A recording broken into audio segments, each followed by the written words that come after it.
Karibu tena katika EPC Inspiration Team, timu ambayo Bwana ametusaidia kufumbua mambo ambayo yaliyopo na yatakayo kuwepo na baadaye katika mambo haya.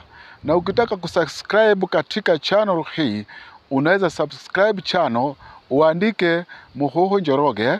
Basi ukiandika hivyo, hiyo channel inakujia mara moja kama vile itakavyokuwa katika siku zote.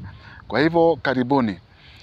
Ni tarehe 5 mwezi wa 6 mwaka wa 2024.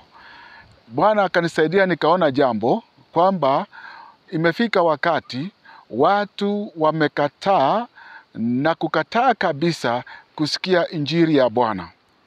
Na wanataka injili inayodanganya, na walipoanza kuona hivyo nikaona kwamba wanachukia injili ya kweli, injili ambayo Masihi alikuja nayo.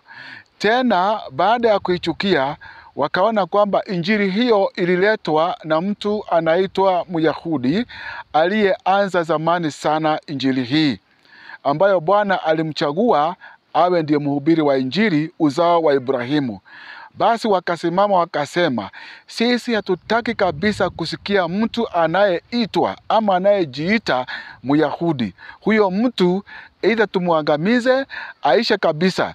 Nikaona wanashika watu wakiangamiza wengine na kuchukua watu na kuwatia katika vyuma vilivyokuwa na moto, wakisema basi tutawaangamiza kwa sababu hawa ndio hawezi kushikamana na mtu yeyote.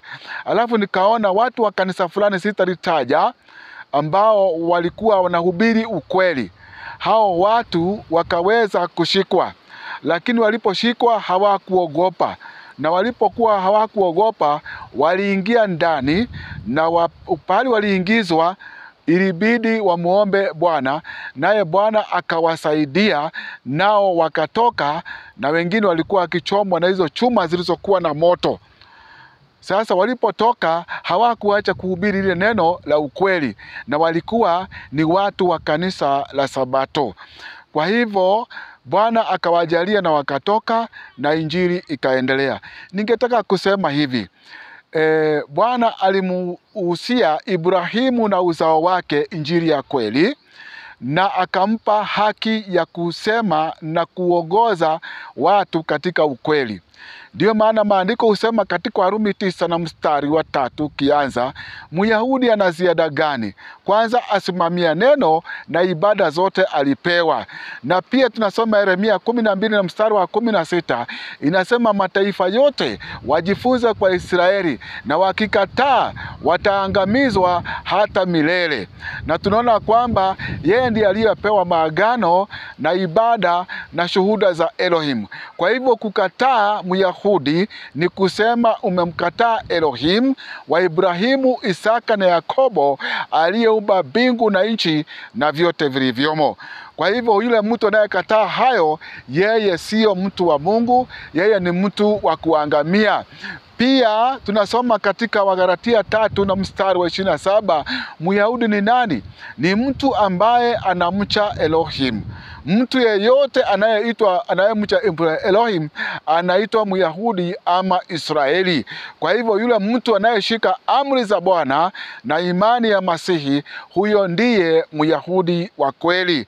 Katika Ufunuo 14 mstari wa 12 na Ufunuo 12 mstari wa 17 na Ufunuo 22 na mstari wa 14 inasema vizuri, hao ndio wanaoitwa Wayahudi wa kweli, wanaozishika amri za Bwana na imani ya Masihi. Kwa hivyo itafika wakati ambapo watakataa kabisa kusikia maneno ya kweli, watageukia hadithi za uongo na kujitafutia walimu watakao wafundisha vile watakavyo, katika Timotheo wa pili 4 na mstari wa 3.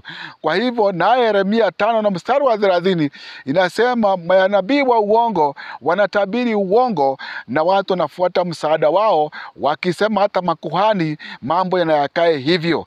Kwa hivyo dunia inaenda kuharibika, watachukia ukweli, hawataki kusikia, na mtu ataenda kama vile atakavyo. Na hivyo ndivyo mambo yataharibikia dunia, ili Bwana akuje iangamize kwa sababu ya kukataa kusikia ukweli uliomo kwa mtu aitwaye Myahudi, ama mtu amchaye Bwana ndiye anaitwa Myahudi. Jina hili Yahud ni kusema mtu amchaye Bwana. Kwa hivyo huyo ndiye dunia inaenda kumkataa katika siku za mwisho, na mwisho wake ni kumkataa Elohim wa Ibrahimu, Isaka na Yakobo, aliyeumba mbingu na nchi na vyote vilivyomo. EPC bado tunaendelea, na Bwana ako pamoja nasi. Karibuni sana.